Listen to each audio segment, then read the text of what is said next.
Hi guys, and welcome back to the channel. Today I've got a video covering the 6 tanks that you can choose to buy for silver in the game right now through one of the Cyber Monday deals. Now if you do like the video, as always, don't forget to like and subscribe down below, as it really does help out the channel. And yes, the Cyber Monday deal is available for one day only, Cyber Monday. And you've got 6 tanks that you could decide to buy with silver. Now, they are pretty extortionate for some of them, and for some of them, well, there's still a lot of silver, but to be honest, the silver cost is mainly for those that are people that are sitting on piles of silver, which there is a hell of a lot of people that are these days because of the Cold War silver.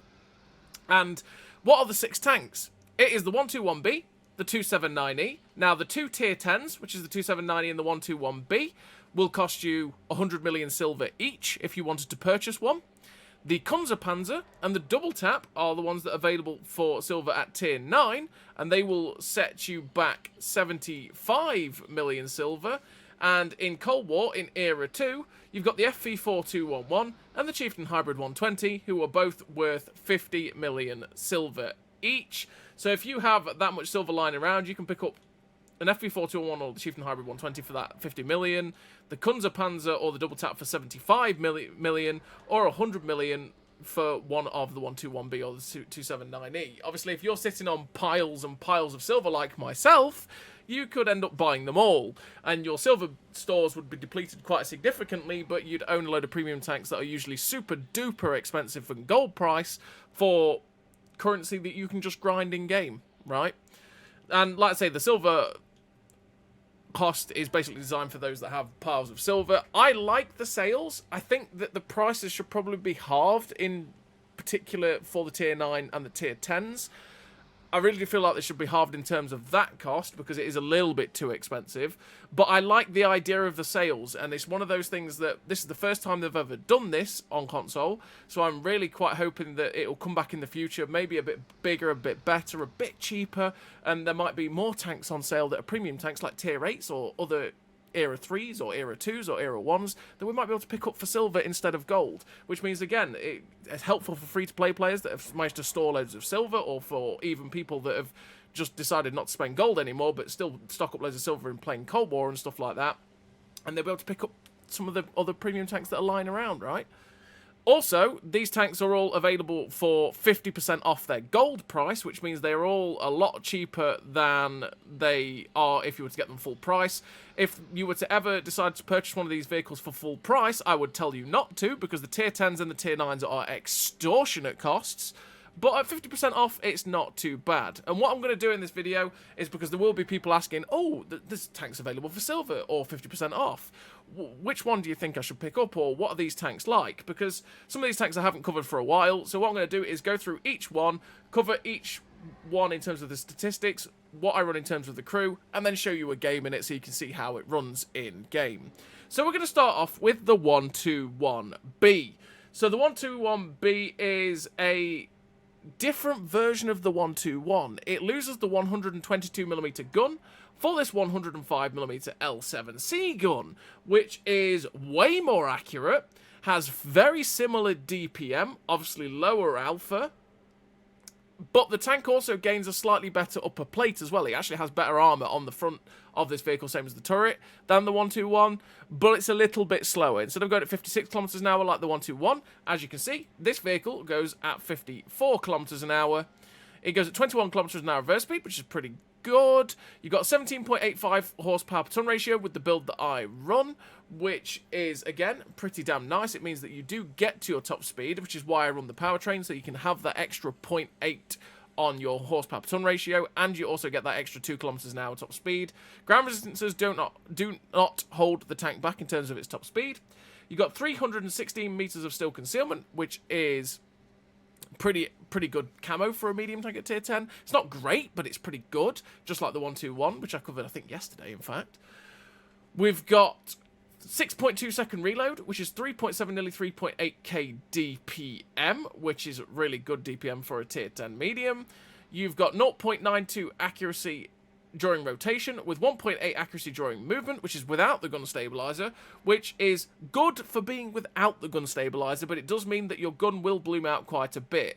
But the aim time is 2.03 seconds with the build that I run, which means it does aim in pretty quickly, so you can decide to forego the gun stabilizer for that better mobility, because it does aim in a bit quicker. It just means that you don't snap shots quite like you would if you run the gun stabilizer. Because if you run the gun stabilizer on the 121B, you will be able to snap shots and you'll basically be always fully aimed in this vehicle, which is a glorious thing for it. But it's down to you and how you want to play the vehicle.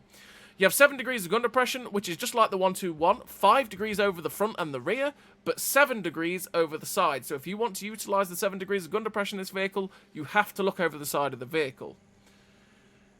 You got 261 millimeters of penetration on the standard APDS with 330 heat pen, which is glorious. You got 1478 meters of second shell velocity on the standard APDS, which is great, which is one of those things that's way better than the standard 121. With 1173 meters of second shell velocity on the heat rounds, which again is better than the standard 121. You also don't really have any bonuses because this is a premium tier 10. They don't really come with bonuses on this vehicle. And like I say, the upper plate of this vehicle is generally a little bit nicer on this tank, but don't really truly expect it to bounce you anything. It will just mean that you can ricochet a few more shots with it. Plus, the shape of the 121B is slightly different to the 121, meaning that it doesn't have an ever so slight overhang of the upper plate over the side, meaning you're a bit more boxy, meaning you can actually side scrape in the 121B a little bit better than the 121, which can be an asset for the vehicle. In terms of the modules, let's have a quick look for you. As you might see a few of these knocking around, there's the engine block on the tank, and there is the ammo rack on the 121B, which is, there's quite a few, which is something that does happen for this vehicle quite a bit. If it gets shot on this left-hand drive wheel, as you're looking at it, I should say, it will get ammo racked. And if it gets shot in the center of the tank or the back end of that turret, it will also get ammo racked. In terms of equipment, I do run the advanced loader, the powertrain, and optics. Optics to be able to spot for myself and get that 512 meters of view range. The powertrain, like I say, to get that extra top speed. 2 kilometers an hour is quite nice from it. But also, it's all about the extra oomph in the engine, because I feel like it doesn't quite reach its top speed if you were to run the traction system, but with the powertrain it does. And I just like the little extra oomph in the engine it gives you. Again, you could run the powertrain if you wanted to go even fast. The traction system to go even faster. It's down to you and how you want to play this vehicle. And I run the advanced loader to make the DPM as good as humanly possible. And then in terms of the commander on this tank, I do run Born Leader, Rapid Reload, Sixth Sense, Situational Awareness, Track Mechanics, Steady Aim, Snapshot, Run and Gun, and the Camouflage Expertise. Camouflage Expertise to get the camo down to that 312 meters of still concealment. The Snapshot, Run and Gun to make the ammo accuracy, during rotation and movement as good as possible, so that, especially since I'm not running a gun stabilizer, I'm helping the gun out as much as I can do. The Steady Aim to make the accuracy generally better on this vehicle. And Track Mechanic, because again, I do side scrape in this vehicle every so often, so I want to be able to get my tracks back on quicker if people do blow the tracks off, and I've already used the repair kit. And the likelihood is you've probably already used the repair kit because either your engine's been damaged or your ammo rack's gone. So it's nice to have the Track Mechanic on this vehicle. But yeah, that's how I run the 121. That's the statistics of it. What I'm going to do now is show you some gameplay for it, and then we'll come back to the garage in a bit for the other tanks and show off what they have in terms of crew and equipment, and then show a bit of replay. That's the format we're going to run for this video. So enjoy the replay of this 121B. So here we are in the 121B on Grim Graveyard, which is the Halloween version of Prokhorovka. And it has obviously like loads of extra little bits and bobs of scenery and knocking around, which make it a little bit different to play, and means you can take some of the different positions as well. Some positions are more effective than others compared to when you play standard Prokhorovka. But you can have fun with tanks like 121B because they actually give you a little bit more cover that certain tanks that don't quite have the gun depression to use those positions on standard Prokhorovka. Means you can use them in the 121B. But what we're going to do is go to position at F3, and you can see the angle I'm taking to go up on this ridge line, and that is with my side, again, poking over the ridge. I don't want to go front on, because if I go front on, I'm going to have the wonky gun depression, I'm going to have 5 degrees of gun depression instead of 7. That is always my tip to you, whether you're in the 121, standard 121, or the 121B. If you're trying to get shots at people that are on ridge lines, or you're trying to poke over ridge lines like we are right now, go with your side instead, or take this sort of angle that we're taking right now at it, so that you can get the 7 degrees of gun depression and you can shoot these people. So far we've got 350 damage, and we've been rather unsuccessful with our shots. The gun's been a little bit wonky, but also we've just been a bit unlucky with shots that we didn't pen. I was quite sad not to pen the SDRV 1030. We just about missed the 4005, and we're just trying to keep poking over, see if we can get shots at this T58 Heavy that was spotted in front of us, or again trying to spot anyone that's down the 1-2. But we actually find the T44 that was looking at us, and I don't want to poke over too much trying to get shots at this T44, because there is a 4005 somewhere back there. And that 4005 has 183mm of pain, and I'm telling you now, from experience, 183mm of pain is too much, and it hurts, okay? So, you don't want to take 183mm of pain. Be careful when you see them, which is what we're doing. We're poking over, trying to see if we can get any cheeky shots at the T44, but also not lingering on the ridgeline so that we don't take a shot in the side of the turret. And in fact, there's the 4005, but I'm looking at it going, is there another one? I think there's two 4005s in this game, so it's like, okay, I'm not going to take the chance and get a shot into the 4005 because I could get done in by it. The Foch 155 gets spotted at the back. Can we shut down this T44? Because currently, we want to get rid of the T44. Why?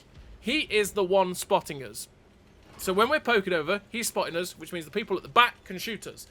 If he's gone, there's not going to be much to spot us unless the T58 pokes over at E3. So we go for a blind shot towards where that T44 was, but we don't get it, and then we get spotted. And that's because the light tank runs over the ridgeline at E4, and that's what spotted us with that side of the turret there. We're up to 1200 damage with 702 assistance, and we're just playing it as carefully as we can because, like I say, you don't want to get shut down too early. This game is 3 minutes in, but it's still early doors. There's still quite a bit we can do. But at the minute, I'm thinking, I'm kind of outstaying my welcome in this position. Maybe it could... Oh, we tried to snap the shot on the T44 there, but fail. We could possibly go and start getting shots at the people on the hill at F90 at this point and get away from the position, because it's just not working. We're not doing anything in this position. We're not getting any shots. We're not getting any kills. And in fact, if we'd stayed there, we'd have been able to kill the batch at 12T, typically. But... yeah, sod's law, right? It's a thing. The law of sod comes back to bite you in the bum every single time. But we've moved into position here at F45, and that's because we can now get shots at the people that are towards the hill. Like this M103, who is in a pretty awkward situation, I'd say. We boost our reload with food, because we've got a 6-second reload. It's even faster if we go with that. And it's like, hello, Mr. M103. I am farming you right now. We put another shot into his engine deck, but we get shot by the heavy tank that's on the hill. Just waiting for the gun to aim in, pop the shot in. Good night, Mr. Tier 9 American heavy tank. Going to move forward even further now to see if we can get shots at the medium tank that's currently spotted, which is a stone cold, because he was out of render. But in fact, an E75 gets spotted on top of the hill. It's like, oh, Mr. E75, you're in the perfect place for me to farm up. We go for that drive wheel, which this gun is super duper accurate and has no problem hitting the drive wheel and tracking him. Disaster! Disaster. Just as we went for the retrack there, because we had retracked him a minute ago, he actually put his tracks back on, or got his track mechanic on, or his repair kit came back, whatever. And that meant that he actually moved back just as we fired, and it meant we missed. But we do manage to shut him down anyway. Hopefully get the kill on this Conqueror as well, straight through the side of his turret. Like you can see, if you put this tank in a good position, it will farm for days, because this gun is beautiful. It's superbly accurate with really nice DPM, so you get it in a position like that, and you can just... your damage racks up really quickly. As you can see, we're up to 2,000 assistance, but also 4.2k damage. So we're just trying to see if we can spot or get any shots at the guys on the hill, because they're currently unspotted, and there's only a heavy tank left at H0. But the moment we poked over, we got instantly spotted, and it's like, okay...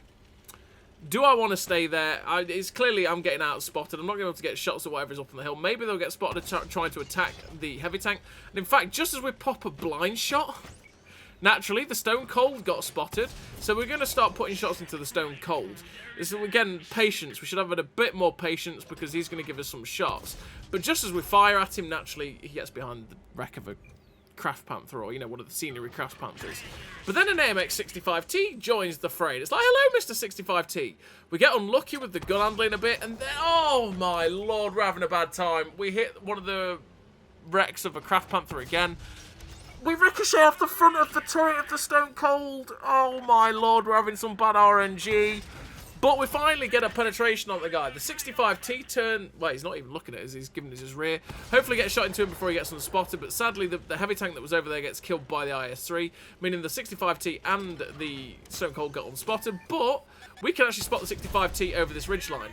We get shot in the side by an E50M, and it's like, oh my lord, okay. The Foch 155 turns, we get a shot into his side, which we're in the perfect position to get shots at him. He snaps us on the move, full swivel.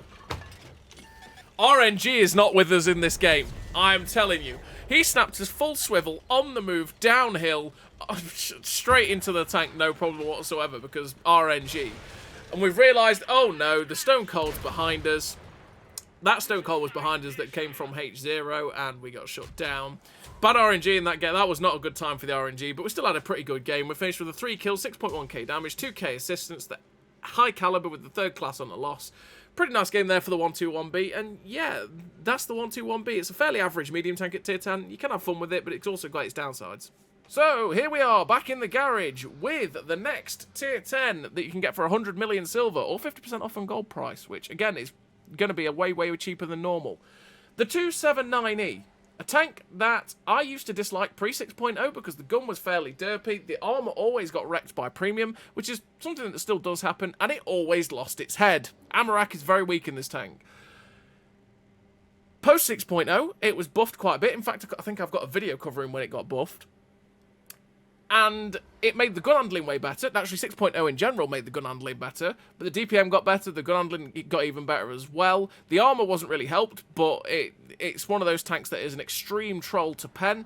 Premium ammo goes through it, standard ammo really does struggle with it. It's a very unique tank, because it's a tank that you've really got to learn the nuances of the armor. And by that, what you want to do is try and find a little rock or a little ridgeline where you can wedge your tank up, because as soon as you are above someone, they are never penning you. If you're slightly above someone or they're shooting at your front and it's slightly wedged up, you're going to ricochet so many shots because the armor on this tank is built for that.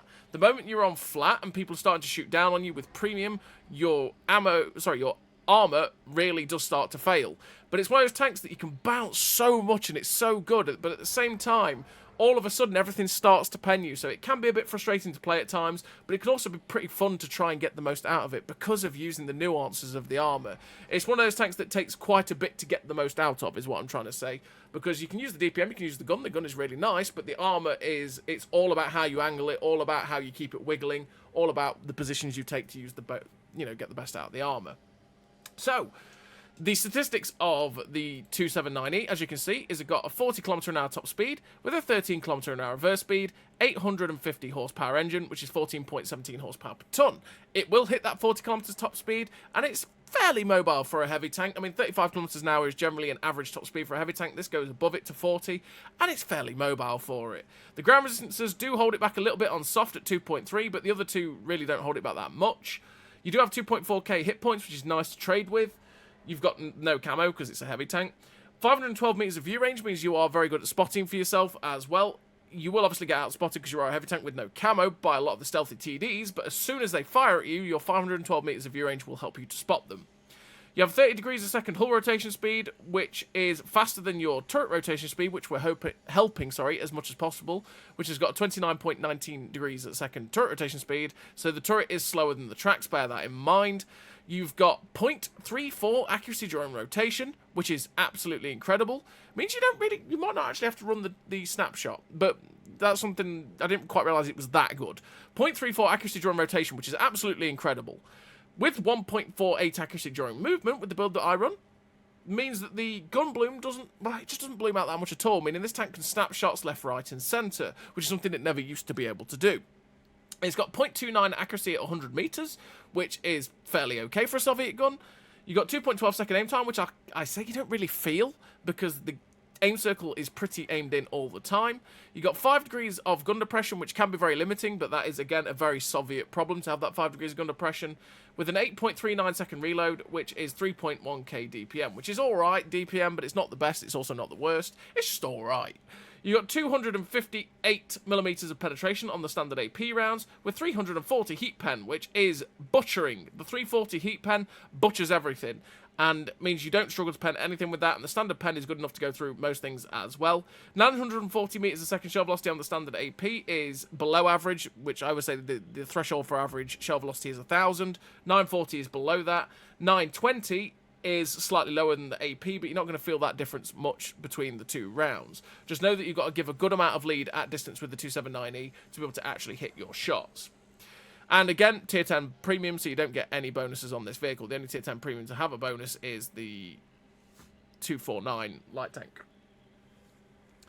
And then in terms of a commander, I run Born Leader, Rapid Reload, Sixth Sense, Situational Awareness, Trap Mechanic, Steady Aim, Snapshot, Run and Gun with Rapid Aim. Rapid Aim to make the Touch Reverse better, because the Touch Reverse is really slow on this tank, so I really want to help it as much as possible.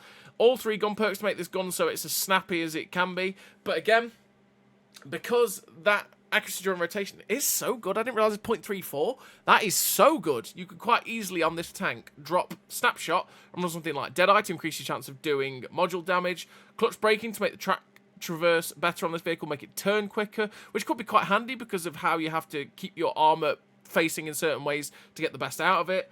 Or you could run the general mechanic to make your tracks get back on quicker if people do track you, which they do all the time in this vehicle because you don't have a lower plate and you've got the 4 tracks set up at the bottom.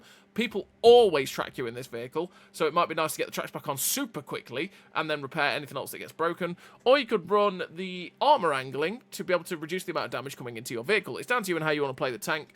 Again, it's down to how you feel comfortable with it. And then in terms of equipment, I run the advanced loader, the gun stabilizer, and optics. Optics to get that 512 meters of view range. Gun stabilizer to get the accuracy during rotation and movement down as low as possible, so I can snap a shot like a boss in this thing. And the advanced loader to get the best out of that DPM, which again isn't the fastest, but also isn't the slowest. So yeah, that's what I run on this vehicle. In terms of the armor, like I say, this armor profile, as you can see, is extremely weird, and that leads itself to having to learn how to angle this thing properly and just keep wiggling. That's what you want to do. You want to keep wiggling side to side, make it as difficult as possible for people to pen you, and you'll find that sometimes you'll bounce loads, and sometimes people will fire premium, and they'll just RBRT and go straight through every time, and you sit there going, what? You know, it's one of those things. But that's the 2790. In terms of the modules, this is the ammo racks. And this is why this thing gets ammo racked all of the time. All the time this thing gets ammo racked. As soon as they shoot you anywhere on this left-hand front side, they ammo rack you. And that's pain. Anytime they shoot you on this right-hand side, they ammo rack you. And that's pain. Trust me, this thing gets ammo racked all the time. Any high-caliber shell, like any of the TDs generally, at tier 10 will pen you through there and they'll probably pop your lid. So it could also be a good idea with this vehicle to run something like the... what's the perk called? Safe Stowage? Or has that name changed? I never use it on here. Safe Stowage. To increase your ammo rack durability by 25%. You could also do that with the 2790 to make sure that you can limit the amount of times you will get ammo racked. But trust me, even if you run that perk, you will still get ammo racked because it gets ammo racked all the time. But yeah, that's the 2790 statistics and crew and equipment. Now, go watch it in action in a replay just so you can see what I was talking about with it, see the nuances in the armor and the bits where it sometimes goes, hey, I'm bouncing everything, and sometimes it just gets penned all the time and you sit there going, oh, okay. So, yeah, enjoy the 2790 in action. Let's go. So here we go, the 279E on highway. On highway, we're going to go towards the cap because it is encounter. The cap is in the town. And the town is the perfect place for a 279E because it's a very brawly heavy tank. Like I say, the armor on this vehicle is just one of those. It really is just one of those. That sometimes it works really well, and sometimes it just gets penned by everything, and there's no in-between, which is always really annoying. But when it does work, and when you do get it to work, and you manage to leverage the armor, like using the ridge lines, poking it up slightly so that you accentuate the angle on the armor and it ricochets all the time, it can be really, really nice. And like I said, the DPM on it's alright, the gun handling on it's really good, and then you can just have a nice brawly time with the 279E. And it's one of those tanks that's pretty satisfying to get the most out of because of the fact that it takes just that little bit of know-how and knowledge as to how to get the armor to work and get everything out of it possible. So, we're hopefully getting to get towards the cap, and we don't know. It's one of those things with highway. You never quite know what the enemy team are going to do, because a lot of them will. Well, we know what a lot of them will do, and that is they'll camp at CD8, which will be fine for us because we'll be able to poke down the 9 line and try and spot them and shoot them. But also, you don't know how many of their heavy tanks will actually come to the town to brawl, because sometimes their team sends absolutely no one to the town for some reason, and sometimes they send most people. So this is going to be a bit hit and miss. We do have 3 to 4 heavy tanks with us, which is okay, and we're going to push into a very aggressive spot early on, which is this spot here at J9. And this way, hopefully, we can spot anyone coming down the train tracks. And we can also try and spot some of their campers down the line and turn to react to anyone that pokes round on the 9-0, or should I say on the JK line as well. We see the Progetto 66. We end up spotting, or proxy spotting, the other heavy tank in the middle. So we're just going to see if we can keep trying to get some shots towards this 66. And you can see this gun is pretty damn good on the snapshot. It's pretty always aimed, which means you're just ready to go. As we try and get a shot into his lower plate again. But it's just, we're literally that split second off. We've realised there's an E75 looking at our side. We can't quite get the shot at the Progetto 66. So it's like, okay, let's get a shot at the E75. He tracks us only. We put a shot straight through the drive wheel then. I was hoping to blow his tracks off so I could track and pen him there. But it doesn't quite turn out like that. Put a shot into the side of the E75. He's being pressured by our teammate, and it would be nice to get more shots into this guy if we can to help our teammate out. Just waiting on the reload. Oh, again, Sod's Law, just a split second too late as we can't quite get another shot into his side. Maybe he'll pull back and give us a shot in, which he does. We break his engine, set him on fire, but he has a fire extinguisher, so he puts it out. Hopefully we get the reload before he puts his engine back in, and we low roll 418 damage. We low rolled because we should have killed him there with 440 alpha, but sadly we didn't. I mean, there's every possibility there that he's running armor angling, which will reduce our damage anyway without us knowing, but who knows. We got a shot into the drive wheel of the Progetto 66, which tracked him but didn't pen him. The Progetto 56 puts a shot in that only tracks us. And like I say, this is why I run track mechanic, because a lot of the time when people are shooting at you, they end up blowing your tracks off a lot, because the whole bottom end of the tank is just 4 sets of tracks. They will blow your tracks off, and it happens a lot. So you need track mechanic to be able to keep getting the tracks back on way quicker, because it will be frustrating. The Progetto 66 pens us, the first one to pen us there. We put a shot to finish in the Progetto 54, sorry, not Progetto 56, Progetto 54. And now we're being shot in the rear. And this is the E75 that's poked around. I was thinking, I've got 2 heavy tanks, right? Surely this guy shouldn't be able to poke around like that. But they clearly didn't have any shots at him, so we pushed very aggressively to get shots at us. We see the Turan at the end. Something hits us with the HE, and we ricochet. Did you see the ricochet blind there? We ricocheted off something that wasn't the Turan. We got shots at the back of the Conway, which we go for blind, but the shell just dips low, which was really annoying, because it's like, come on, gun, you can do better than that. The E75 looks like he's trying to come after us, but oh, he just chickens out of it just as he went for it. We snapped the shot, poor aim as we snapped the shot and missed the E75 there. We could have killed him.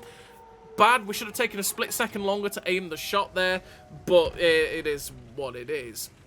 So we're going to poke around the corner again to see if we can get any shots towards the Death Chariot. That must have been what we ricocheted off earlier on, as you very rarely ricochet off a Turan. But we've got the back of the Death Chariot, so we're going to try and put more shots in. But Conway is more dangerous, because naturally, he has good DPM, but he's also got way better penetration than a Death Chariot, and will pen us relentlessly with premium rounds. So I want to get rid of the Conway if I can, but sadly that other one didn't go in. I thought we might do. But we just, oh, we've ricocheted off the upper plate of the Conway. That is bad RNG. We get shot in the side again by the E75 who poked round. I was really hoping for a bit more cover from our side, because again, we have a medium tank and a heavy tank, but not really dealing with it. And I really want to go after this E75 and this E100 now. We're at that point where I'm like, I really want to go after these guys if I can, get rid of these guys, secure my right-hand flank if I can, and then I can turn and deal with the guys in their campy line. We get a shot that breaks the turret of the Conway, hopefully finish this guy off before he manages to get a shot back at us. But he's not really playing ball. He's like, nah, you know what, I could try and give you a shot, but I'm not going to. We're going to turn and face the E75 and the E100. I'm thinking, right, okay, I need to just wait. I need to wait to get unspotted before I do anything, because I can't cross the train tracks while I'm spotted. We are being proxy spotted by their heavy tank, and I decided, you know what, okay, I'm just going to take the risk and cross to try and get rid of the E75. Sadly, we end up taking 2 hits there as we crossed, I think from the STB-1 and the Conway, both penders. And the E75 is fully aware of us and running away from us into our team. We're going to poke round, put a shot through the side of him and finish him off. The E100 is looking at us, but he's not going to get a shot at us right now. And I think, you know what? If he's firing heat, there's a likelihood he could pen us. If he's firing AP, he's not going to pen us. He tracks us only, so we're going to now use our DPM to put some hefty damage into this E100 who's just fired. Going for that back of the turret for the ammo rack of the E100, and our whole team is starting to farm this guy. He fires at our friendly and doesn't pen, and he gets finished off by the Brask. I mean, there's only 4 tanks left on the enemy team, which is the T114 Battalion, the STB-1, the Turan, and the Conway, who we know where they all are, but I'm a one-shot for the Turan. I'm also within range of a high roll for the others, so we've got to be very, very careful here, because like I say, the armor on this tank sometimes likes to say, ha, lol, and sometimes doesn't get penned at all. You know, it's one of those. I mean, we've blocked 1,040 so far in this game. I wouldn't say the armor's really worked that well for us, but we've not really had too many frontal brawls. So we're looking for the shot there into the side of the STB-1, but he doesn't quite give it to us. Looking for possibly the Conway. We get the shot into the side of the Conway, finish him off. We're up to 7,062 damage. The Turan fires a HE round at us, putting us down to 63 HP. The STB-1 spotted at the end. I'm thinking maybe I can get a shot into the STB-1 if he decides to cross again. So we're going to aim up, see if we can catch him. And he RBRTs us with a heat round, which is where I say the armor on this tank sometimes feels godly, and sometimes they RBRT you with premium rounds and they pen you. And you sit there going, what? But we finished the game with 3 kills, 7.5k damage. The first class, the high caliber, for 1381 base XP. Really nice game there for the 279E, which is an absolutely solid heavy tank, to be fair. And you can have a lot of fun with it. So, next up on the list, it is the Double Tap. A tank that, when it came out, was absolutely atrocious. Yep. It was absolutely atrocious. It really was. It was basically a tier 8 that was moved up to tier 9, and you could feel that. They buffed it since. They've gave it better reload, slightly better gun accuracy, stuff like that. And has that made it better? Well, yeah, it's made it nicer to play, but at the same time, it's still not a very good tier 9. It really does struggle, because you don't really have tier 9 alpha. Your penetration's okay, but the gun is still a bit derpy. The armor doesn't hold up that well. Yes, you can bounce a fair bit hull down, but these little ears, as it were, catch shots, which can get penned quite annoyingly at times. And like I say, your upper plate, lower plate is pretty garbage and gets penned all the time. And you're not the most mobile in the universe. It feels like it wants to be a medium tank, but it's not. You know, it's just one of those tanks that's not really that good. Is it absolutely awful now? I wouldn't say it's awful, but it's not anywhere near being good. And yeah, it's just one of those tanks that's a bit right? I'm not a big fan of this vehicle generally. But statistically, it goes at 40 kilometers an hour with a 15 kilometer an hour reverse speed, 12.36 horsepower per ton ratio. Means you do get somewhere towards the 40 kilometers an hour, but it tends to go between 35 to 40 on average. It doesn't always hit that top speed. You've got decent ground resistances. Again, on soft it can hold it back a little bit, but the other two don't. You've got 510 meters of view range, means you do spot for yourself in this vehicle quite nicely, which can be handy. You've got 37 degrees a second on the turret rotation speed, which is faster than the hull rotation at 34, which can be nice. It does turn pretty quickly on its turret and its tracks. You've got 0.43 accuracy during rotation, which is really good. With a 1.1 accuracy during movement, means this gun is always fully aimed, pretty much, which is great. With a 1.72 second aim time, which again means you don't really feel the aim time whatsoever, and it is always ready to go. 0.28 accuracy as well is pretty damn accurate, which means that you shouldn't really miss that many shots with this tank, but it does feel like it does at times, and you sit there going, why did that miss, you know? And it feels like it should be a bit more accurate, but a lot of that is because the shell velocity is not that great on this vehicle at 985 meters a second shell velocity on the standard AP rounds, with 1,160 meters a second shell velocity on the premium APCR rounds, which have 240 pen on the standard AP, 284 penetration on the premium APCR. So you've got 8 degrees of gun depression, which is pretty flexible as well on this vehicle, meaning that you are pretty good on a ridgeline. 5.85 second reload on this gun is also pretty like I said, the reload, this is one of those tanks that feels like you're always firing, and a 5.85 second reload is really good. And the fact is, you've got another gun that also has a 5.85 second reload. Because this is a double barrel gun, it has the double barrel mechanic. So you can double shot for around 560 damage if you pen both shots. Caveat, you pen both shots. Or you can just fire standard and just go 280, wait that couple of seconds for the intro clip, fire again for 280. That's just the way that this thing will work out. Like I say, it does feel like you never stop firing, but at the same time, compared to a lot of the tanks you end up facing, who are hitting you for like 400 alpha, stuff like that, you also feel a bit underwhelming at times. Even though you feel like you never stop firing, you look at your top of your screen and go, I actually haven't done that much damage. And you go, oh, okay, sure, right? Which can be, yeah, definitely a bit of pain. But the double barrel is something that can still be pretty satisfying on the double tap. In terms of the crew, I run Born Leader, Rapid Reload, Sixth Sense, Situational Awareness, Track Mechanics, Steady Aim, Snapshot, Run and Gun, Rapid Aim. Rapid Aim to get that turret traverse as good as possible because of, again, the fact that the turret traverse, if you don't help it, is slower than the tracks. And it's something that was a bit frustrating to me. It's something that I never really like, which is why I always run Rapid Aim. But you could run Deadeye again because you are double tapping. You know, if you increase the chance of your shells doing 6%, 6% increase to chance of doing module damage, you could end up Amoracking someone. You know, both shells that go into a tank could end up doing Amorak damage and then one-shotting them with the Amorak, right? Stuff like that. That's a memey perk, though. That's a memey perk. You could run clutch braking to make the track traverse better if you wanted to. You could run arm wrangling to reduce the amount of damage coming in. It's down to you and how you want to play the tank. I just like having my turret traverse be better than the tracks, which is why I run it. And then in terms of the equipment on this vehicle, I run the vents, the gun stabilizer, and optics so that I can spot for myself, have that 5-10 meters of view range, the best reload, I can possibly get out of this vehicle, and everything about the tank in general with the vents, and the gun stabilizer to keep the accuracy during movement and rotation down as low as possible. And yeah, that's what I run on the vehicle. I mean, in terms of the armor, like I say, the turret front is really, really nice, but the little ears that this vehicle has can be penned. They are 200mm thick, and they can be penned. So, because they're flat, you've got to be very, very careful of that when you're on a ridgeline. And if you're shooting against this thing, you want to be trying to shoot it in these two ears here as well, if it is hull down, because again, you will go through it. Plus, you can go through this little cupola here, but it's a bit of a tricky shot on the double tap. And in terms of the modules, here is the ammo rack. As you can see, a problem with the double tap is something you're seeing right here. It gets ammo racked all the time, because that big ammo rack in the left-hand side of the upper plate, lower plate, will always get ammo racked when it gets shot, and it's really frustrating. If they shoot you in the side, in the lower side of it as well, they will probably damage your ammo rack, same as shooting you in the back of the turret, which can be pure pain, and that's where the engine block is, right at the back of the tank, and that's where all the crew sits as well.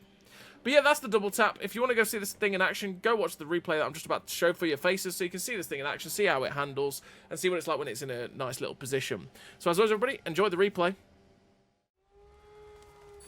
So here we are with the double tap, and we are on Malinovka. And where I'm going to go on Malinovka is to the position at F7, because from there I should be able to shoot people as they climb up the hill if they get spotted, but also maybe spot and shoot the people that camp at BC56, and it lets me just assess what's going off. I don't really want to go to the hill, because I could go hull down over there, but I don't want to go brawling with other hull down heavy tanks on the hill, because it's just not going to go well for the double tap. We're also thinking about going to the position at D6 if we can, but it's a very risky thing to do in the double tap because it is pretty slow. It's a position that I was originally thinking of going to, but because I immediately got spotted, I decided against it generally. And also, we've got like 3 people going over there. So as you can see, I do fire full gold in this tank, and the reason for that is because, honestly, I hate the gun handling at times. It really does frustrate me, and the tank generally frustrates me.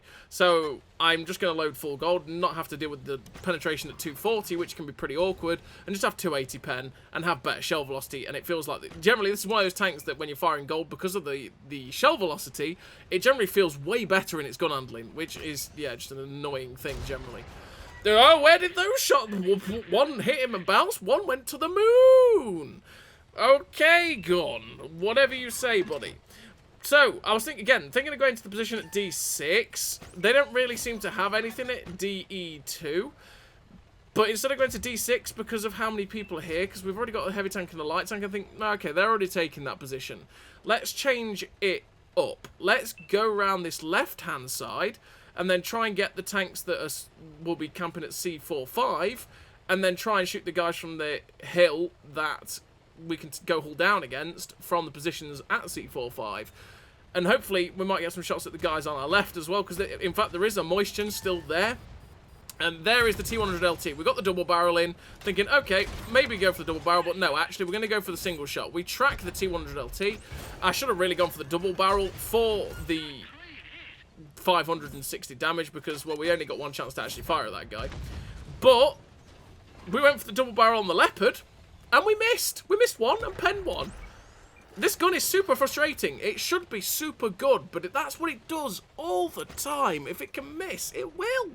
Which is a deep frustration with the double tap, which is one of the reasons that I fight full gold, because the shell velocity makes it feel even derpier on the standard AP round, which is just, yeah, again, adds an extra layer of frustration I don't need with this vehicle when it's already a frustrating tank to play. It's also a bit of a leftover hangover from, obviously, when it first came out, and some of the statistics were a bit worse in terms of the reloads and the accuracies and stuff that have been buffed. But anyway, I digress. We're still looking for shots at this UDES 1516, who is currently basically having my whole team swarm him. So we're hoping for the double barrel there, and neither of them hit, which is a sad time. Just about to reload, though. And again, you're not out the game for very long at the double tap. That's the really nice thing about it, because it is that, you know, that 32-pounder gun, the 94mm is the 32-pounder gun from the Carnarvon. That's basically what it is, but Americanized. And it means that it fires super, super duper quickly. And there's the nice thing about double tap is the fact that you don't have much downtime whatsoever. Even when you double barrel, that can be a super satisfying thing. But yeah. We go for the double barrel there on the STRV 1030. We pen one and bounce one, which actually I'm quite surprised I even penned one, because the angle on the STRV 1030 probably should have ricocheted both of them. I'm not quite sure why I went for it, but I did, and it is what it is. The Ruthless gets a Hesh round into our turret front, which puts us down to 243 hit points. Should have been paying more attention to the possibility that Ruthless could do that. But we're also up to 3.1k assistance, because we're spotting all of these guys, which is quite good. 2.2k damage. The 5120 pokes out, and we put a double barrel straight through the 5120's side there. Again, because we're at that point where we're only realistically going to get one chance to actually fire at these guys as they're poking round, so we may as well try the double barrel if we can. But they're starting to hide now, because my team is progressing up towards the hill at A78, so that means they're starting to hide, starting to take safer positions, so now is our time to progress. The double barrel there actually works, and we pen both shells there on the side of the STRV 1030. It's really satisfying when those double barrels come off. And we're up to 3.3k damage to 3.4k assistance. We've got the back of the Mill 2, which again, like Ludis, we might only get one chance to fire at him, so we put the double barrel in, and we're up to 3.8k damage. That 560 burst is quite nice, and once again, once you've fired it, you're really not out the game very long at all. And you can see that when we fired and missed one shot, we were ready to go with the second. At this point, I thought, I'm probably going to die, but you know what, I'll take the risk, try and shut him down. And the gun oh, come on, gun. We should have hit and penned that one. This gun, in a nutshell, the STRV 1030 shuts down the Leopard PTA, but he gets finished off by the Kunze Panzer 3 GST. We finished the game with a really nice total there with 4.1k damage, 4.3k assistance. The victory, 1691 base XP. A pretty good game there for the double tap, which, like I say, it can be a pretty frustrating tank to play. It's not the best tank in the universe, and I don't really think it's that much worth it, to be honest. But the buffs have helped. So we're on to the next tank in the list at tier 9, which you could get for 75 million silver, and it is the German tier 9 medium tank, the Kunze Panzer, which is a fairly rare beast. You do not see these tanks that often on the battlefield whatsoever, and that's because it is super expensive, and it's only been sold once or twice. But for 50% off on the gold price, or for 75 million silver, it could be worth a pickup, because it is a very nice tier 9 medium tank. It has absolutely zero armour, and it is very similar to the Leopard in that regard. It has very good camo, very good gun handling in the siege mode. Outside of the siege mode, the gun handling is a bit suspect, but it's a pretty nice tank in general to play. It's very mobile, very good camo, and you can put this gun to work very effectively. I generally enjoy this tank. I do think this is a very nice tier 9 medium tank. If you like tanks that are super quick, super stealthy, and don't really have the best armor but very nice guns, you can get this tank and enjoy it. And you have the nuance of having the siege mode as well, which is manual, by the way, so you have to activate it, which means you don't have to deal with the gun bobble if you don't like to, and you'll have a slightly better reload and better gun accuracy inside that siege mode. So what's the tank like? It's got 65 km/h top speed with a 23 km/h reverse speed, 610 horsepower engine with a 21.79 horsepower per ton ratio, meaning you do hit this top speed pretty easily outside of the siege mode. In the siege mode, it goes at 30 km/h, which is a lot slower, naturally, than this, but your accuracy and your DPM gets way better. You have ground resistances that do not hold it back. 42 degrees a second on the hull rotation speed is pretty quick, but it does mean that your turret rotation is slower than the tracks, so bear that in mind. You've got 260 meters of still concealment, which is absolutely fantastic, with 272 meters of on-the-move concealment, which again is absolutely fantastic for a medium tank at tier 9. 512 meters of view range means you'll spot for yourself, and especially with having good camo, means you will outspot people very easily, and you'll be able to stay unspotted while farming as well in this tank quite a lot too. You have 0.88 accuracy during rotation, with 2.5 accuracy during movement in this vehicle, which is outside the siege mode, which is not that great. It means the aim circle will bloom out a lot when you're not in the siege mode, but when you go into the siege mode and you go down to that 30 km/h top speed, your accuracy and during movement on rotation is better, same as your base accuracy and your reload. What that it quite is, I'm not sure, because we have no way of seeing that, but it is better, and that means that, and especially because you're going slower, the aim circle doesn't bloom out quite as much, and it's pretty much aimed in most of the time, and you can use the better DPM.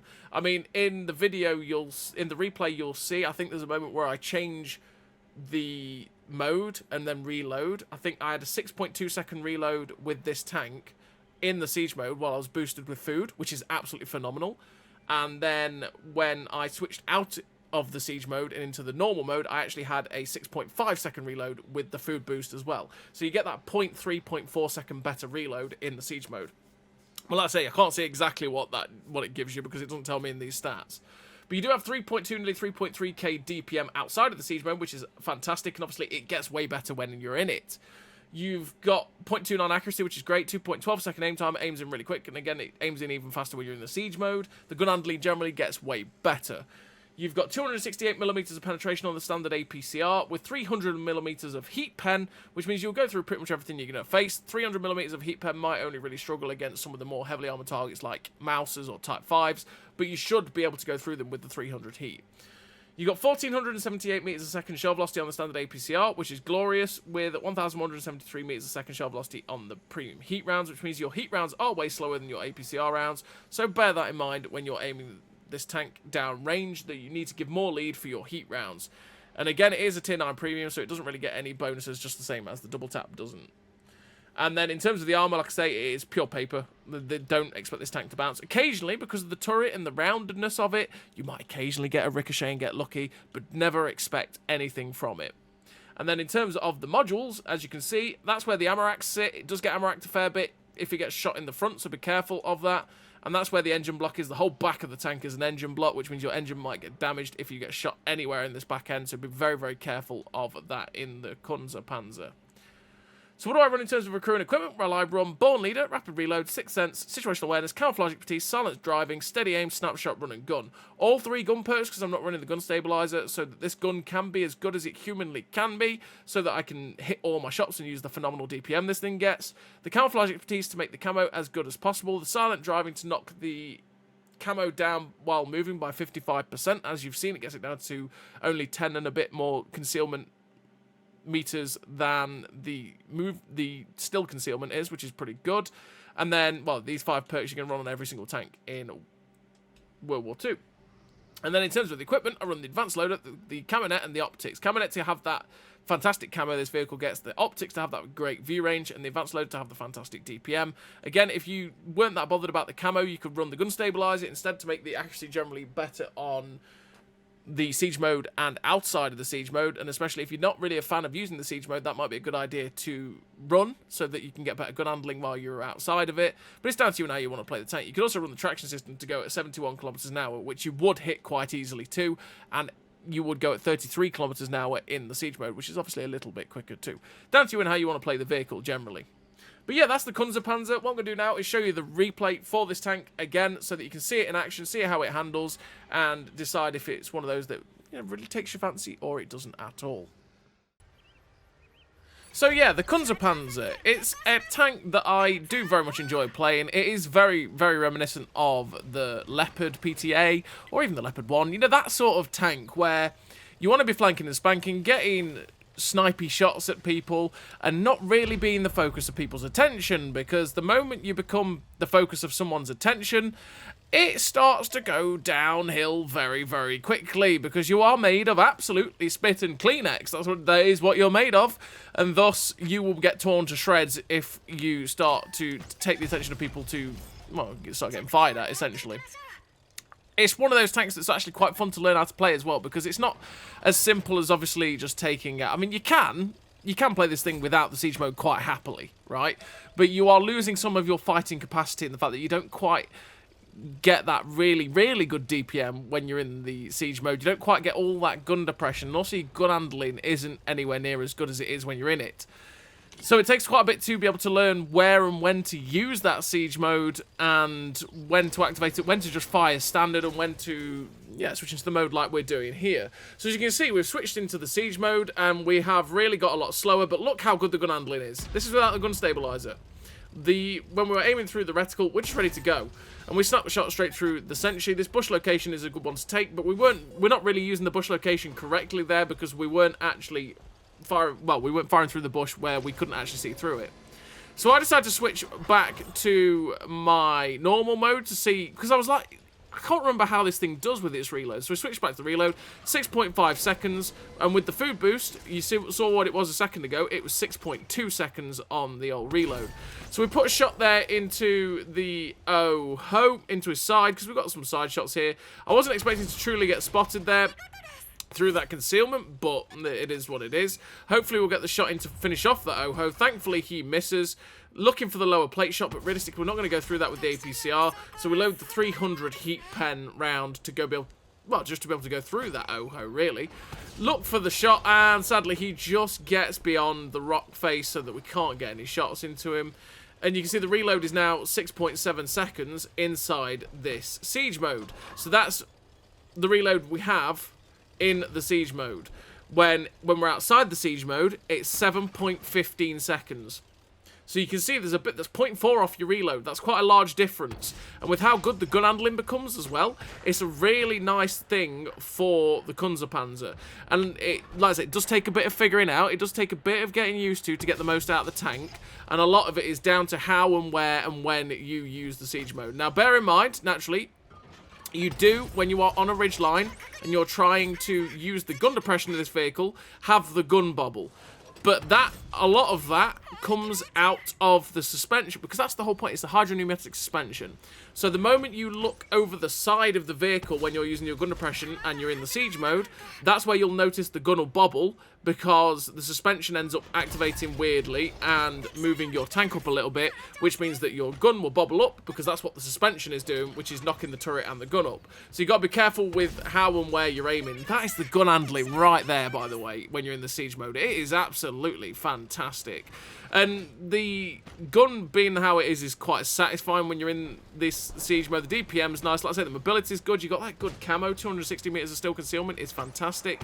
So on the whole, this tank feels really, really nice to use. So I could have come out of the siege mode here, but I wanted to stay with the best gun handling I can have, so that I could get shots and be ready to shoot people like the C-75. Plus, I know that I'm not really going to be needing my mobility at this point in time to be able to get away from the enemy vehicles. So I'm trying to see if I can get any shots at this freedom, but we get spotted. I'm like, I got spotted? How, what, where, when, and why? What spotted me there as I came around the corner? Okay. We're going to switch back to our normal mode so we gain some mobility. Just as we were about to drive round, we end up getting spotted by, the sentry pokes around the corner, spots us, shoots us, but we get a shot snapped into him. And as you can see, even outside the siege mode, the gun handling on this vehicle is actually not that bad anyway. It's just that you really feel the difference between the two when you are, it's one of those things. It's like, does being outside the siege mode hinder your ability to fight back like a Swedish TD, for example? No, it doesn't, because you're still pretty accurate, but you're just absolutely fabulous with your gun handling when you're in the siege mode. So when you're in a location like this and you're in the sniper point and you know you're safe, you don't have to use the mobility to run away, this is what you want to be doing in the Kunze Panzer. So we're just being careful at the minute here on Province, and we're waiting for the C-75 to possibly give us a free shot. But he's not quite doing it, and there's something in the cap which is down at E4, which, you know, we really need to try and reset because it could be a bit awkward. But we see the VK4502A, we see this King Dragon. Sadly, we ricocheted off the King Dragon, but he's staying in a position we can get a shot into his side, because I'm not quite sure he realised where that shot was coming from. Hopefully with the DPM we can quite get a shot into him to finish him off, but he pulls back. And I'm just watching the cap thinking, we really need to think about it. I mean, it's 2 minutes 50 seconds, right? It's fine. And we see Sleeper Service is struggling with, well, he's not struggling, but he's got a TD and a Sentry problem. There's something back there which is stopping him going after the Sentry, so we're going to have to see if we can get them. We load the HE because I think it's an Iron Rain, and also I can just splash the Sentry to death. So the Sentry drives round, finish him off with the HE round. We're still loading a HE round, which is a bit of a mistake. We pull back out of the bush location next to us because, well, yeah, if we stay in that bush location next to us, we're going to get shot in the side if we're not careful. But we got 3 shots at the side of an icebreaker. If you can get shots at people across the way on Province, do it. Because at the minute, the Icebreaker is one of those tanks that is completely protected from my team and is stopping my team from advancing and is probably spotting my team up on that flank as well. But it's completely vulnerable to us. So we got a couple of shots into him. The Teeth Breaker finishes him off. Now we've got a VK4502A. We're just looking at the pixel shot going, can we hit it?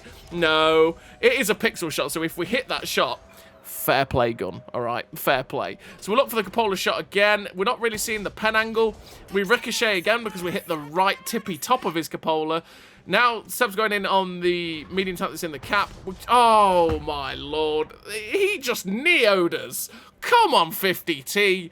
Give us the shot. Thank you, baby. Get out my game. He neo'd us. He went, I'm going to pull forward. And I'm pulling back. Na, you're not going to get this.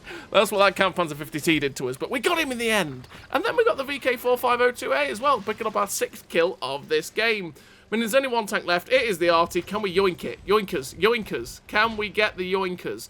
He gets safe round the rock, so we're going to take an extreme wide angle. We don't want to go directly towards the GW. We want to take the wide angle so we get the shot. Aim it up. Shot straight in. And again, we were outside the siege mode there. You saw the gun handling is still pretty good even outside the siege mode. And yeah, that's the Kunze Panzer. We finished with the victory. 7 kills, 5.3k damage, 943 assistance. With the Ace Tanker, Devastator, Pascucci's High Caliber, Top Gun, and that really nice 1898 base XP. A really nice game there for the Kunze Panzer. It just showed off what the Kunze Panzer, how it wants to play and what it wants to do. It's a damn nice tank. Honestly, I really do like this tank.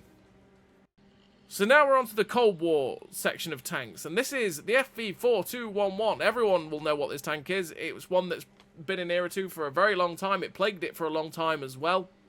As a tank, it's pretty damn good. The armour on it is extremely troll to shoot at, but the gun on this vehicle is also extremely troll. The standard pen really lets it down a hell of a lot, but the premium pen goes through absolutely everything. And there is one thing that changed on this vehicle that was bugged, which was the cupola on release. And that cupola is actually really easy to pen by everything. Even the autocannons from stuff like 30Bs go through that cupola. So that's something that really hinders this tank a lot more than it used to and makes it a lot more dealable with as well. On the whole, it's a pretty okay tank. It's pretty slow. The gun handling, like I say, can be a bit wonky. The pen can let it down, but the armour lets that go quite a bit too on this vehicle. You just got to make sure that you're not giving easy shots on your cupola. So in terms of the statistics, as you can see, we've got a 48 km/h top speed with a 16.1 km/h reverse speed, 750 horsepower engine, which is 13.26 horsepower per ton ratio. I mean, you do get up to the 48 km/h top speed, but in the context of Era 2, it's a fairly slow vehicle. It doesn't really move about the battlefield all that quickly, and especially in Era 2 where the games can go pretty quickly, that can be a bit of a pain. You've got 3,000 hit points, which is pretty okay. You've got good ground resistances, meaning they don't hold you back. You've got 510 meters of view range, meaning that you can spot for yourself pretty easily in this thing. You've got 48.65 degrees a second on the turret rotation speed, which is way quicker than the hull traverse, so bear that in mind that, yeah, you're not really having to worry about that too much. 1.12 accuracy during rotation with 1.35 accuracy during movement. The accuracy during rotation is really not very good, but the accuracy during movement is actually pretty good at 1.35. Combined, it means that the aim circle does bloom out quite a bit, especially when you're turning the turret and the tank, which can be a bit of a pain, but yeah, you've got a 1.38 second aim time, so you don't really care about that because it aims in super duper quickly. You've got 9 degrees of gun depression, which is very, very flexible. 5.47 second reload on this 120mm gun is 4.8 KDPM, which is pretty okay.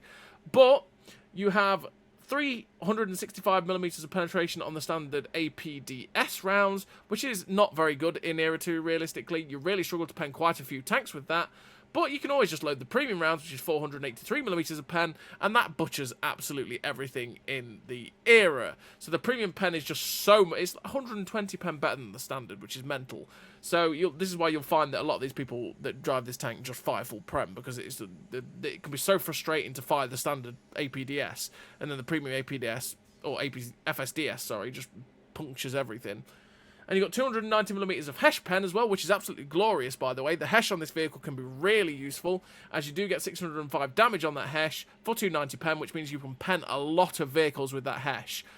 You've got 1,370 meters a second shell velocity on the standard APDS, with 1,530 meters a second shell velocity on the premium APFSDS, which means the premium APFSDS is also way quicker. If you switch to the Hesh, it is so slow at 660 meters a second. So when you're using the Hesh, you're more likely to be up close and personal with the targets where you know you can pen them with that Hesh and up your DPM massively, because that Hesh is something not to be sniffed at. It can be so useful. You also have a 165% silver bonus, which means you can make a lot of silver in the FV4211. In terms of the modules, there's the Ammarax on the tank. It does have a lot of Ammarax. Gets Ammaraxed a bit if you get shot through the drive wheels, which can be annoying, but generally I don't get Ammaraxed in this tank all that much. It does get set on fire quite a bit though, if it gets penned in the rear or in these side fuel tank bits that you can see, so be careful of that as well. There's the crew. And in terms of the armour, it's so troll because there's so many layers to it, and there's so many layers of spaced armour, and the big troll thing about it is the fact that it's got 160mm of spaced armour on this little side panel here. So when you're shooting at it, what you realistically want to do is shoot below that armor panel and shoot this section here, because the armor panel is a really easy panel to see, so you just shoot below it and that's where you can pen it. Even with some auto cannons you can actually pen it down here, and with an Avenger Gal for example I've full clipped one by shooting it just in this below section here. Plus the cupola on top, like I say, is only 152mm thick and is even weaker than that in certain sections too. It's a very easy cupola to pen at 40mm or 38mm there as well when people shoot it, meaning that people do pen this cupola quite a bit, even autocannons when they're shooting slightly down on you. So bear that in mind, that your cupola is a lot weaker than it used to be when this thing was released.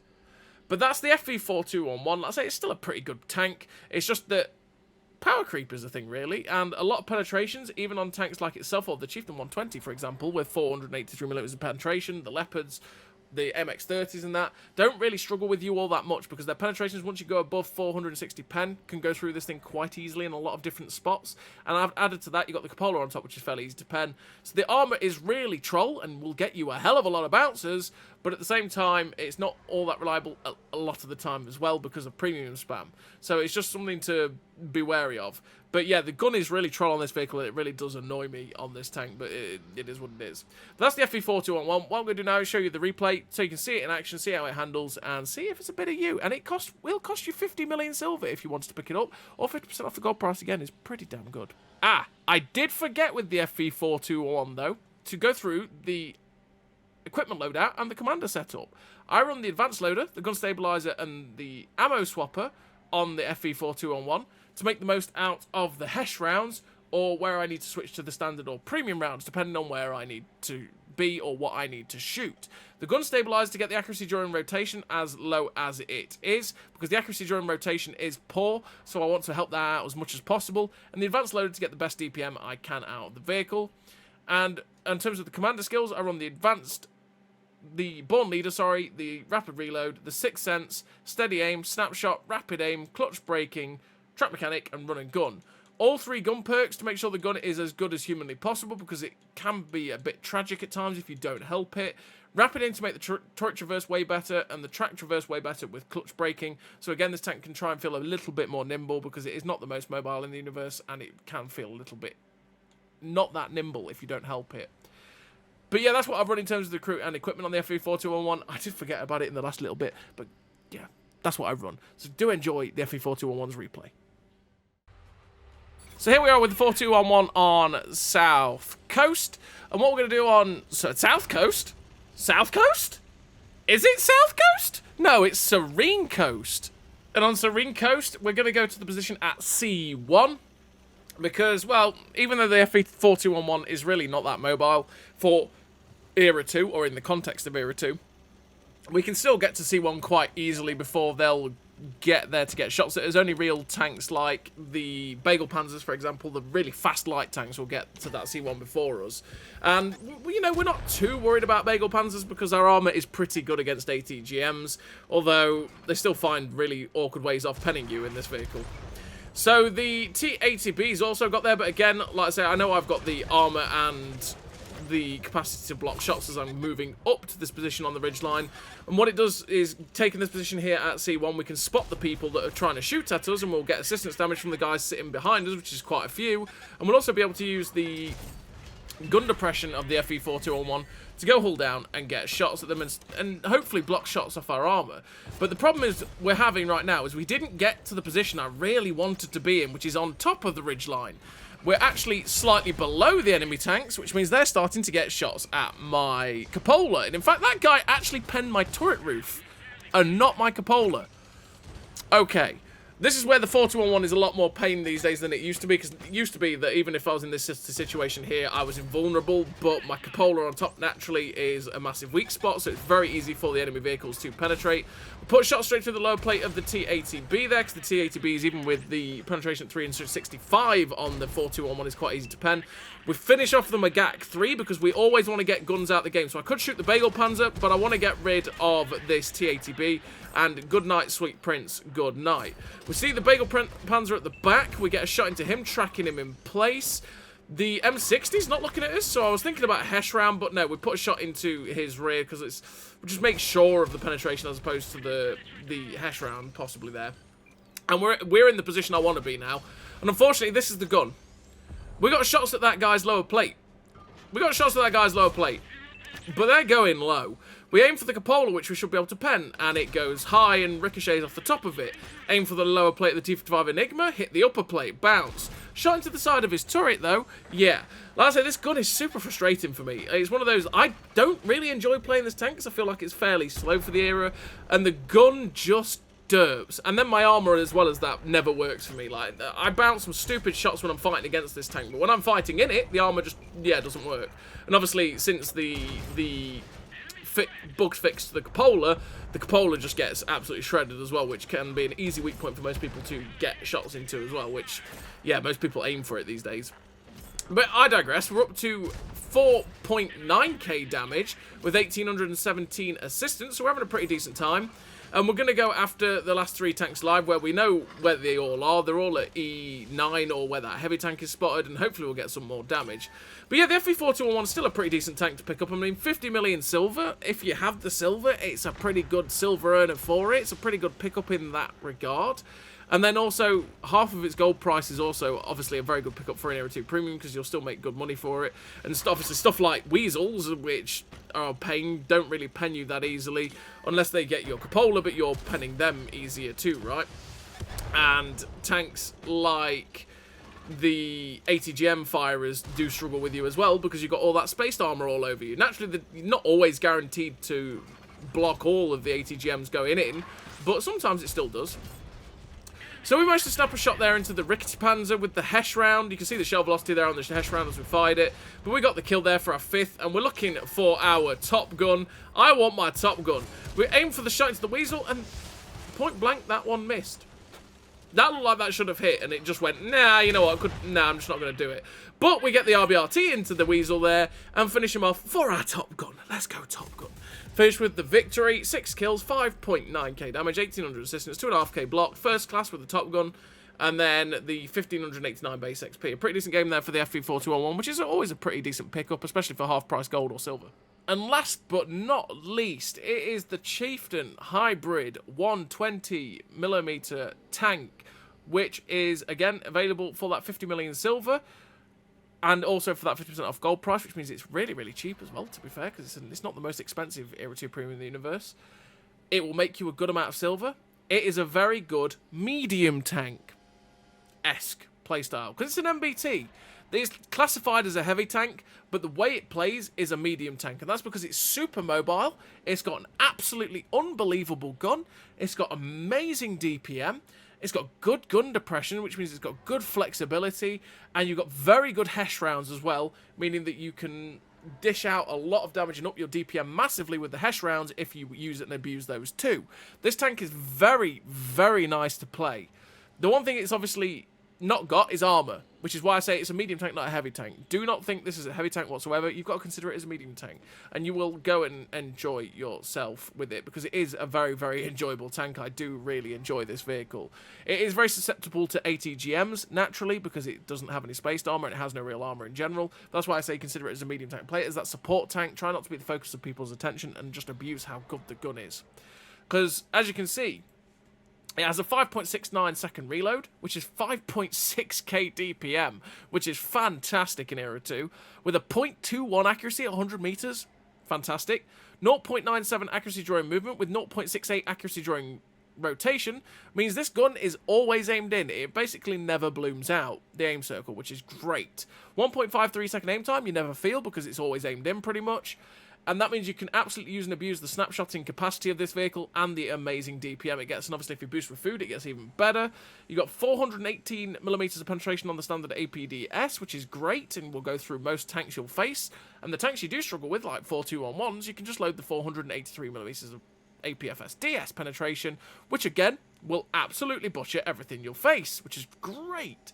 You got 290mm of HESH pen, which is glorious for that 680 damage, which means that you do so much damage, and you cannot understand how much this shell can turn the tide of a battle. Because if something like a Leopard or a light tank all-ins you, you can HESH them, and just your DPM goes through the roof, and you can do so much damage with it. Obviously, HESH can be a bit troll, and you really have to know what you're shooting at to get the most out of it, but it is very nice. 1530 meters a second shell velocity on the standard APDS and APFSDS is glorious as well, meaning you don't have to give too much lead on this vehicle to be able to hit your shots. 660 meters a second shell velocity on the HESH round, though, is very slow. So you've got to bear that in mind, that it is very slow, and again, you're going to want to be a bit closer to targets to be able to hit them with this HESH round. 10 degrees of gun depression means that, again, you are going to be able to be very, very, very flexible on a ridgeline. It means also when you're fully hulled down and you're using your gun depression, you can ricochet shots off the Chieftain turret, but don't rely on it because it will get penned. You also have 155% silver bonus, which is very nice, meaning that you do make quite a bit of silver in this tank. 65.2 km/h top speed is absolutely fantastic, with a 24 km/h reverse speed. Again, absolutely fantastic. 1,000 horsepower engine, 22.24 horsepower per ton ratio, means you just get to the top speed very easily, and you're a super mobile tank in this vehicle. 48 degrees a second hull rotation speed means it turns very quickly as well, with a 47 degrees a second turret rotation speed, means your turret is ever so slightly slower than your hull, so be careful of that. With 542 meters a second, 542 meters of view range, meaning you can spot for yourself quite well as well in this Chieftain Hybrid 120. In terms of the modules, as you can see, there's the ammo racks. I don't actually get ammo racked all that much in this vehicle. The one thing that does happen is if ATGMs do go in this area, though, they will pop your lid. So be very, very careful of where the ATGMs go. Well, you can't really help that, but you know what I mean. Like, generally, if an ATGM goes towards these ammo racks, it's going to pop it. But in terms of general shells hitting it, I don't notice my ammo rack getting knocked out all that much. And there's the engine block for the Chieftain Hybrid 120. In terms of the armour, like I say, you basically have none, because as you can see, it is a basic chassis, as it is, you know, the T95 chassis, and it's got 95mm of armour, 101 on the front. Like I say, it's pure paper. But you do have a Chieftain turret, which, again, because of the angles and stuff, can ricochet shells, but because of how high penetration is in Era 2, a lot of the time they will go through the front of it, so be very, very careful. If you're using your full gun depression, you could also bounce them, but yeah, truly don't rely on it if you have to.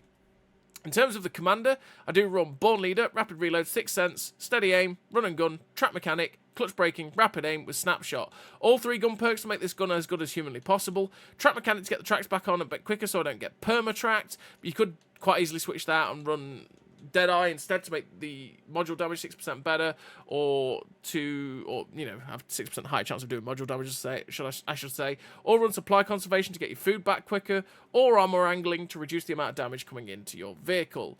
Clutch Braking and Rapid Aim to make it feel super nimble in terms of its track traverse and its turret traverse.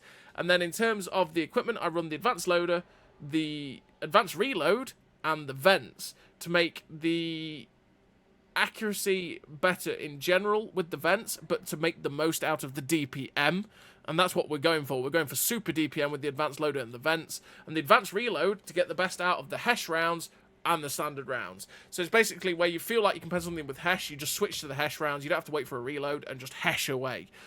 The gun handling is that good even without the gun stabilizer, and I feel like the gun stabilizer would be completely overkill if you were to run it. But if you wanted to go even quicker and not make the most of the HESH rounds because you just can't use them, use the traction system instead, and you will go at 72 kilometers an hour, and you will hit that top speed very easily. Or run the advanced armor in conjunction with armor angling to reduce the amount of damage coming into your tank by 10% in combined, which can be pretty nice as well, seeing as every tank that shoots at you will pen you pretty much. But yeah, that's the Chieftain Hybrid 120. It's a pretty damn nice tank. Is it worth picking up for the gold price or the silver price? I do think it's worth a pickup. It's a very good tank, and it's very nice to play. If you like the tanks that have not really got much armor but are super quick and have super good guns in Era 2, this will be a one for you. So go watch it in action, see how the tank handles, and see if it's a bit of you, you know? So here we are with the Chieftain Hybrid 120, the last tank of the video. Fair play to you if you've managed to reach this 1 hour something mark, but obviously the whole point of the video is also that it's got chapters, and if there's a tank that interests you, you can just skip to have a look at the tank you want to look at, right? But we're on the Chieftain Hybrid 120, and this tank, like I say, is absolutely fabulous. I really like this thing. You've got to be aware that you are basically a leopard. You may look at this thing and go, I'm a heavy tank, I've got a Chieftain turret. You just got to play it like a leopard. See it as a leopard. See it as that no armor medium tank, because you don't have armor. You've got a Chieftain's turret armor, which isn't really worth much in Era 2, but at the same time, it's got angles which can ricochet you shots. But if any shots hit your hull, they're going to penetrate you, and you're going to lose health.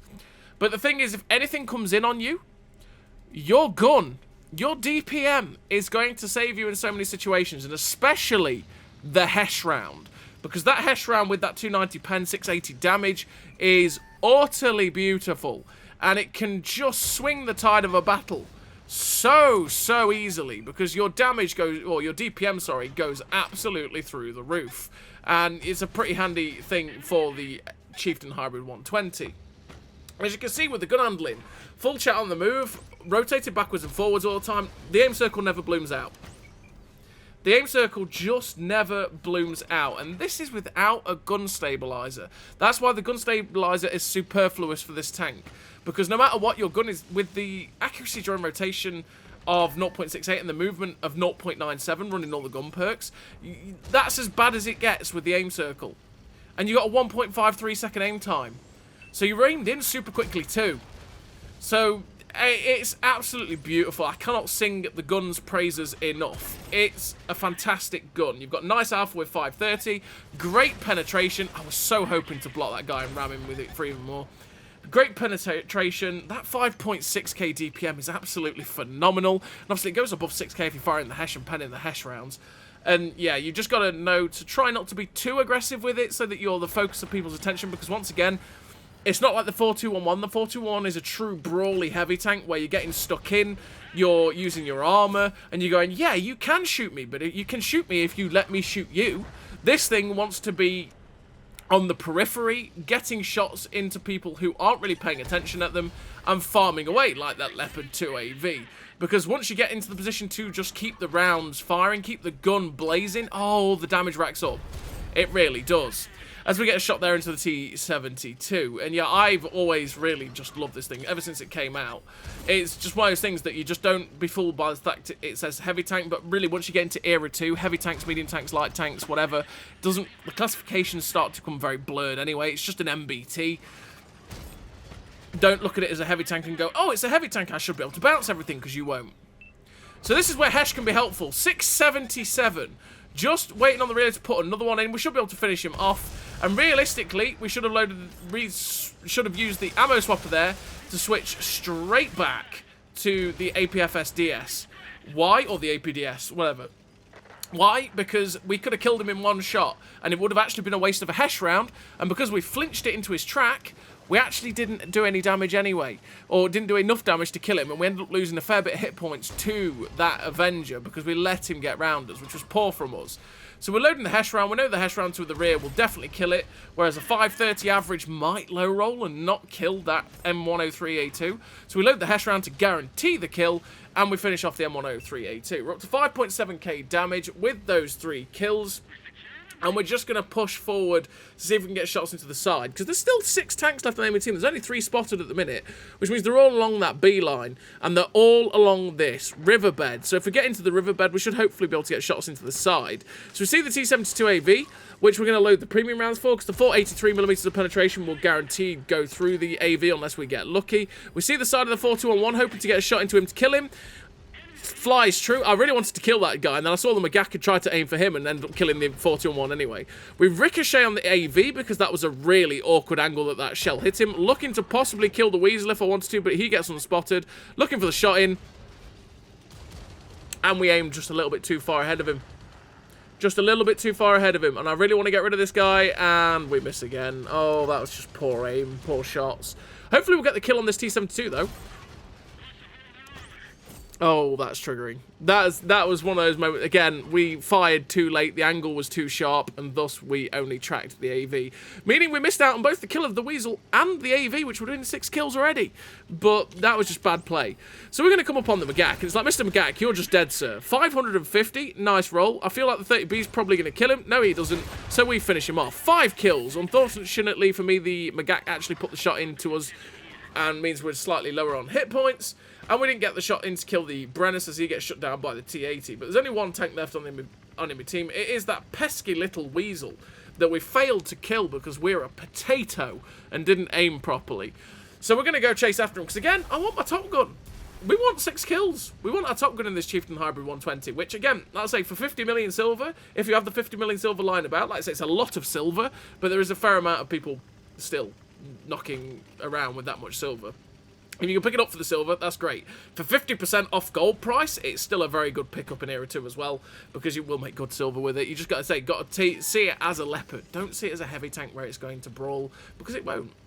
So we're going after this Weasel, and it's like, hello, Mr. Weasel.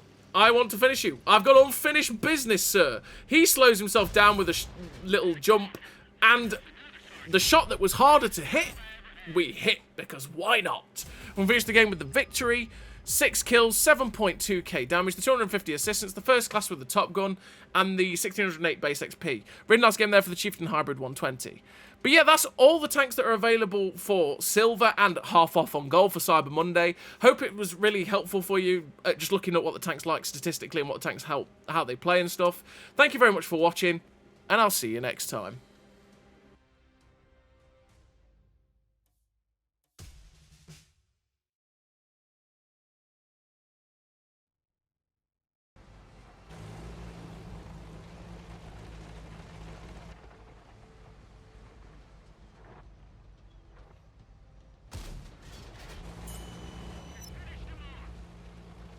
A great success!